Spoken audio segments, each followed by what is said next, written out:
प्रश्नावली 1A इसका पहला क्वेश्चन दिया गया है कि 20 और 40 के बीच के सभी धन पूर्णांक लिखिए। तो इसको कैसे सॉल्व करेंगे सबसे पहले देख लेते हैं। तो 20 और 40 के बीच के सभी धन पूर्णांक पिछली कक्षा में पढ़ चुके हैं कि धन पूर्णांक होते क्या है हमारे, यानी संख्या माइनस में भी होंगी और प्लस में भी होती है। लेकिन यहाँ पर बात की गई धन पूर्णांक की, तो धन यानी प्लस की होनी चाहिए संख्या हमारी। तो 20 के बीच में क्या आएगा, 21 नहीं आएगा, 21 विषम हो जाएगा तो क्या आ जाएगा 22। इसी पर अगला हो जाएगा 24, फिर अगला हो जाएगा 26, फिर अगला हो जाएगा 28, इसी प्रकार अगला हो जाएगा 30 और अगला हो जाएगा 32, 36 और 38। ये हो गए हमारे धन पूर्णांक 20 और 40 के बीच के सभी।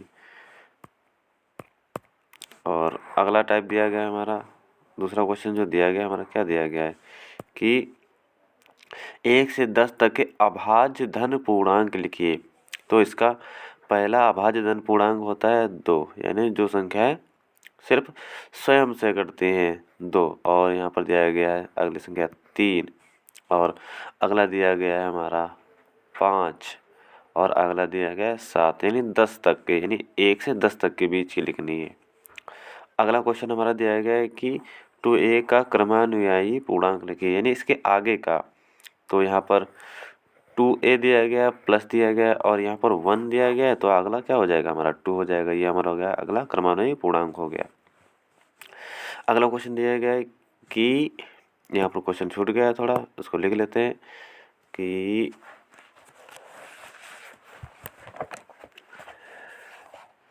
2/3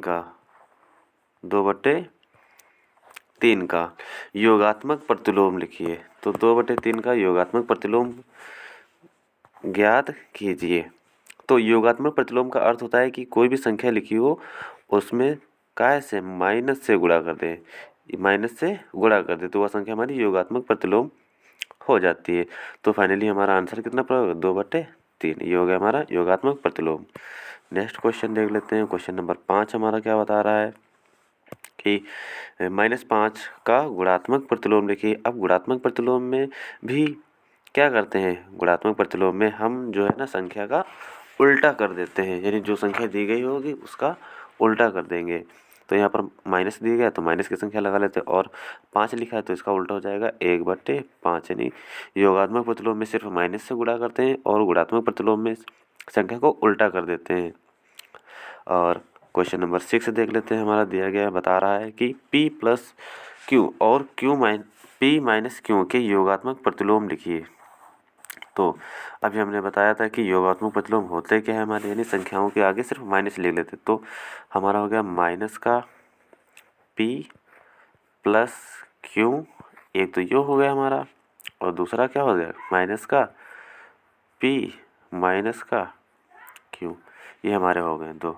और अगला क्वेश्चन दिया है क्वेश्चन नंबर 7, x के किस मान के लिए जो हमारी समीकरण दी गई है ये कथन सत्य है। तो इसको सॉल्व कर लेंगे। तो देख लेंगे यहाँ से 2 3 अच्छे पंजे 30, कितना हो गया 30 हो गया, और बराबर का निशान लगा, बराबर का निशान लगा देंगे, और 5 दिया कितना हो गया 15, साथ में x है तो x हो गया 15 एकम 15, 15 दूना 30, यानी x बराबर जो हमारे प्राप्त हुआ कितना प्राप्त हुआ 2, यानी x के 2 के लिए मान के लिए x बराबर 2 के लिए ये कथन जो हमारा है सत्य है। अगला क्वेश्चन हमारा दिया गया है, ये 8वां नंबर का क्वेश्चन, जो पूर्णांकों में ऐसी कौन सी संख्या है जो स्वयं की योज्य प्रतिलोम होती, तो वह संख्या हमेशा 0 होती है, क्योंकि 0/0 करेंगे तो हमेशा क्या प्राप्त होगा 0 ही प्राप्त होगा। आगे जो हमारा 9 नंबर क्वेश्चन दिया गया है क्या बता रहा है कि यदि a एक समधन पूर्णांक है तो बताइए कि संख्या a - 1 इन ब्रैकेट a + 1 सम है अथवा विषम है। a एक समधन पूर्णांक है, मान लेते हैं a बराबर 1, वो भी सम है, a बराबर 2 मान लेते हैं यहाँ पर, जो कि हमारा सम है और एक धन पूर्णांक है। तो वैल्यू पुट करते हैं। तो यहाँ पर a की जगह पर वैल्यू पुट करेंगे समीकरण में, इस समीकरण में a - 1 इन ब्रैकेट जो दिया गया है a + 1। अब इसमें वैल्यू पुट करें तो a की जगह पर रख दिया 2 - 1 इन ब्रैकेट क्या 2 + 1। जब आगे इसको सॉल्व करेंगे तो यहाँ से हो जाएगा 1 और यहाँ से हो जाएगा 3। तो जब सॉल्व करेंगे ना तो 3 आ जाएगा। और 3 क्या है हमारा, एक विषम धन पूर्णांक है।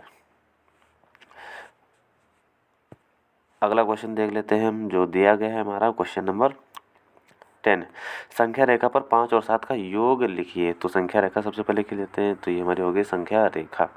अब क्या करते हैं, इस पर डिजिट लिख लेंगे हम। यहाँ से 0 1 2 3 4 5 6 7 8 9 10 11 12 1 2 3 4 5 6 7 8 9 10 11 12। अब 5 लिखा है तो सबसे पहले 0 से हम कहाँ जाएंगे, 5 पर जाएंगे, फिर 7 पर चले जाएंगे, यानी 7 के आगे बढ़ेंगे। 1 2 3 4 5 6 7, यानी कहाँ पर पहुँच गए हम, 12 पर पहुँच गए। और फाइनली हम 0 से पहुँचे कहाँ पर, 12 पर पहुँचे। तो हमारा आंसर कितना हो गया, 12। आगे क्वेश्चन नंबर हमारा 11 दिया गया है कि सत्य असत्य बताइए। इस क्वेश्चन को देख लेते हैं। पहला क्वेश्चन दिया है कि दो धन अभाज्य पूर्णांकों का गुणनफल सदैव अभाज्य होता है। इसका कहने का अर्थ है, मान लिया कि कोई एक धन अभाज्य पूर्णांक, सबसे पहले लेते हैं पूर्णांक होना चाहिए। मान लिया पहला ले लिया हमने धन होना चाहिए, तो ले लिया 2 ले लिया हमने, और दूसरा ले लिया हमने अभाज्य, यानी जो स्वयं से भाज्य हो। पहला ले लिया 3 ले लेते हैं मान लिया, और दूसरा ले लिया 5। तो 5 तियाँ 15। जो 15 प्राप्त हुआ ना हमारा, वो 3 से भी भाज्य है और 5 से भाज्य है, और यहाँ पर बोला अभाज्य है, तो इसीलिए ये कथन हो गया हमारा असत्य। जो क्वेश्चन नंबर इसी का दूसरा है, वो क्या बता रहा है हमारा, जो क्वेश्चन नंबर दूसरा है वो क्या बता रहा है, उसको देख लेंगे हम। दिया गया है कि दो धन अभाज्य पूर्णांकों का योग सदैव अभाज्य रहता है इसी प्रकार, यानी -3 ले लिया और माइनस का प्लस का लेंगे, क्योंकि यहाँ पे दिया है धन पूर्णांक दिया है ना, तो यहाँ पर धन ले लेंगे हम। धन पूर्णांक धन अभाज्य पूर्णांकों का योग सदैव अभाज्य रहता है, यानी एक पूर्णांक ले लिया 3 और दूसरा ले लिया 5। अब यहाँ पर आ गया हमारे वैल्यू 8। 8 जो हमारी 2 से भी डिवाइड है और 4 से डिवाइड है, इसलिए ये भी कथन क्या हो गया हमारा, असत्य हो गया। जो अगला हमारा दिया गया स्टेटमेंट, यानी सी नंबर, ये कितना है, सी नंबर है, ये सी नंबर दिया गया है। तो दिया क्या गया है हमारा, सबसे पहले ये देख लेते हैं हम, दिया क्या गया है ये देख लेते हैं। यदि ए और बी दो ऋण पूर्णांक है, तब ए प्लस बी सदैव एक ऋण पूर्णांक होगा। बिल्कुल सत्य कथन है, ये क्या है, सत्य कथन है। आप इसको सत्यापित कैसे करेंगे, ए और बी दो ऋण पूर्णांक है। मान लिया ए एक ऋण पूर्णांक माइनस का 3 है और बी एक ऋण पूर्णांक माइनस का 5 है। तो जब इनका योगफल करेंगे, यानी ए प्लस बी, तो माइनस का 3 और प्लस माइनस, ये वाला प्लस और ये वाला माइनस हो गया माइनस का 5। इसको जब करेंगे तो माइनस का 8 पूर्णांक होगा, जो एक ऋण पूर्णांक है, इसीलिए यह कथन सत्य है हमारा। और अगला क्वेश्चन नंबर दिया गया हमारा 12। क्वेश्चन नंबर 12 क्या कह रहा है, इसको पढ़ेंगे ध्यान से। यदि दिया गया है कि यदि ए एक धन पूर्णांक है, तो दिखाइए कि संख्या ए जो है ना, ये जो समीकरण दी गई ये 24 से पूर्णतः विभाजित। तो मान लेते हैं, माना ए एक धन पूर्णांक है, माना ए एक धन पूर्णांक बराबर 1 मान लिया हमने। अब इसको समीकरण में रखेंगे, जब समीकरण में रखेंगे तो एक ही जगह पर 1 गुणे इन ब्रैकेट 1 प्लस ए, एक ही जगह पर 1 प्लस 1 दिया गया, फिर एक ही जगह पर 1 प्लस 2, फिर एक ही जगह पर 1 प्लस का 3 दिया गया। अब इसको आगे सॉल्व करेंगे तो एक गुणा में, कोई संख्या एक गुणा में तो एक एक कितना हो गया, 2 हो गया, फिर गुणा यहाँ पर दिया गया 1 2 3 हो गया, फिर गुणा 1 3 4 हो गया। इसकी जब गुणा करेंगे तो 2 6 6 चौक 24, जो 24 प्राप्त हुआ ना, वो संख्या 24 से पूर्णतः विभाज्य है। ये 24 से पूर्णतः विभाज्य है, तो वो धन पूर्णांक बराबर हमारा क्या हो गया, 1 हो गया। जो क्वेश्चन नंबर जो हमारा 13 है, वो क्या बता रहा है कि यदि ए एक समधन पूर्णांक है और बी एक विषम धन पूर्णांक है, तो निम्नलिखित कथन कौन सी संख्या है सम संख्याएं हैं। यहाँ पर कुछ संख्या छोटी है, पहले उनको लिख लेते हैं। जो पहली हमारी संख्या है क्या है, जो हमारा क्वेश्चन नंबर 13 दिया गया है, तो ए को हम मान लेंगे एक सम धन पूर्णांक मान लिया 2 है, कोमा बी बराबर एक विषम धन पूर्णांक है यानी 3 मान लिया। अब ए बराबर 2 और बी बराबर 3 मान लिया। अब इसको वैल्यू पुट करेंगे हम इन समीकरणों में एक एक करके। जिस समीकरण में हमें सम प्राप्त होगी उसे सम कहेंगे, बाकी वो समीकरण असत। तो पहला समीकरण दिया गया है, तो पहला समीकरण दिया गया हमारा ए का स्क्वायर, इसमें पुट करेंगे वैल्यू 2 को। तो 2 को वैल्यू पुट किया, हो गया ए का स्क्वायर बराबर 4। और 4 क्या है, एक समधन पूर्णांक है, तो हमारी ये वाली सही हो गई। अब बी वैल्यू को चेक करते हैं। जब बी वैल्यू को चेक करेंगे तो एक 3 है और 3 का स्क्वायर करेंगे तो हो जाएगी 3 3 9, और 9 एक क्या है, विषम धन पूर्णांक है, यानी ये वाला हमारा कट हो गया।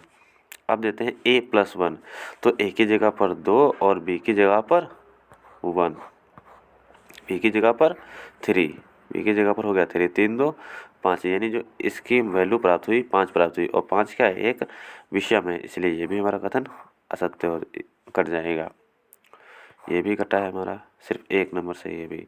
अब दिया है a गुणे बी, तो a गुणे बी यानी a की जगह पर 2 है, गुणा का निशान लगाएंगे, और b की जगह पर 3 है, तो 3 2 3 6, 6 क्या है, एक समधन पूर्णांक है, तो ये भी हमारा कथन सत्य हो जाएगा। क्या, ये वाला सत्य है। और क्वेश्चन ये तीसरा वाला दिया गया हमारा कि a की जगह पर लिख देते हैं 2 और a, और ब्रैकेट लगा है तो ब्रैकेट लगा दें a फिर से, तो 2 प्लस का 1 कर देंगे। अब जब इसको करेंगे तो 2 1 3 हो जाएगा, और गुणे में ये वाला 2, तो कितना हो गया 6। 6 क्या है, ये भी एक सम है, ये भी एक क्या है, ये भी एक सम है, तो ये भी वाला हमारा कथन क्या हो गया, सत्य हो गया। जो लास्ट बचा है हमारा ये वाला दिया है बी वाला, तो इसको सॉल्व करेंगे कैसे, इसको देख लेंगे हम कि बता रहा है बी इन ब्रैकेट b+1, तो b का मान जो हमने माना था 3 3 इन ब्रैकेट 3 प्लस 1, ये हो गया हमारा। अब 3 1 4 हो गया, 4 और 12 बचा 3, 4 3 हो गया 12, और 12 हमारा क्या है, ये भी एक सम संख्या है, इसलिए जो कथन हमारा ये वाला हो जाएगा, ये भी हमारा हो जाएगा। अगला टाइप देखते हैं हम, जो हमारा लास्ट टाइप होगा। यहाँ पर दिया गया क्वेश्चन नंबर 14 दिया गया है यहाँ पर कि धन पूर्णांकों के किन गुणधर्मों के अंतर्गत कथन सत्य हैं। तो पहला वाला देख लेते हैं। जो पहला वाला है 3 गुणे, जो पहले ब्रैकेट फिर दोनों ब्रैकेट में हो गए, ये हमारा कौन सा नियम होता है, हमारा योग पर गुणा का वितरण नियम। क्या होता है, योग पर गुणा का वितरण नियम, गुणा का वितरण नियम, योग पर गुणा का वितरण नियम हो गया ये हमारा। जो अगला वाला दिया गया ये, तो ये कौन सा नियम होता है हमारा, ये योग का सहचर्य नियम होता है। एक बार आगे वाली और एक बार पीछे वाली संख्या को ब्रैकेट में करते हैं, कौन सा, योग का सहचर्य नियम, योग का सहचर्य नियम होता है ये हमारा। और जो नंबर 3 दिया गया ये क्या है, ये हमारा होता है, ये होता है गुणा का क्रम विनिमय नियम का। क्या होता है, गुणा का क्रम विनिमय, गुणा का क्रम विनिमय नियम। और लास्ट हमारा दिया गया है कि a गुणे यानी 3 गुणे 5, जो ये कौन सा नियम होता है, तो इसको भी देख लेते हैं। ये होता है निरसन नियम। कौन सा होता है, निरसन नियम, ये होता है निरसन नियम। और इसके साथ हम अपने लास्ट क्वेश्चन पर पहुंचते हैं। हमारा लास्ट क्वेश्चन है कि 15 क्वेश्चन नंबर लास्ट दिया है, संख्या रेखा पर इन संख्याओं को हमें दर्शाना है। तो देख लेते पहला -5, तो यहाँ पर खींच लेते हैं, ये 0 हो गया, ये माइनस का 1 माइनस का 2 माइनस का 3 माइनस का 4 माइनस का 5। ये हो गया हमारा माइनस का 5, ये माइनस का 4, ये माइनस का 3 माइनस का 2, ये माइनस का 1 हो गया। तो हमारा संख्या रेखा पर माइनस का 5 ये प्रदर्शित हो गया। अगला क्वेश्चन दिया गया माइनस का 2, बिल्कुल इसी तरीके से बना लेंगे। यहाँ पर बना लिया हमने, मान लिया कि यहाँ पर दिया गया है हमारा, जो हमारा दिया गया है क्या, ये 0 से हम पहुँच गए 2 पर, तो ये हमारा संख्या रेखा -2% तक। अब दिया गया 0 को संख्या रेखा प्रदर्शित दीजिए, तो यहाँ पर मान लिया ये हो गया और ये हो गया 0% हो गया संख्या रेखा पर। अब अगला दिया है 2 को प्रदर्शित करिए, तो सबसे पहले 0 फिर 1 फिर 2, तो ये संख्या रेखा पर हमारा 2 प्रदर्शित हो गया। अब संख्या रेखा पर 5 को प्रदर्शित करिए, तो यहाँ पर हो गया 0 और फिर यहाँ पर 1 और फिर यहाँ पर 2, यहाँ पर 3, यहाँ पर 4 और यहाँ पर 5, तो ये हमारा संख्या रेखा पर 5 प्रदर्शित हो गया। बस, और इस प्रश्नावली का होता है हमारी द एंड। मिलते हैं अगली वाली प्रश्नावली में और एक अलग वीडियो के साथ।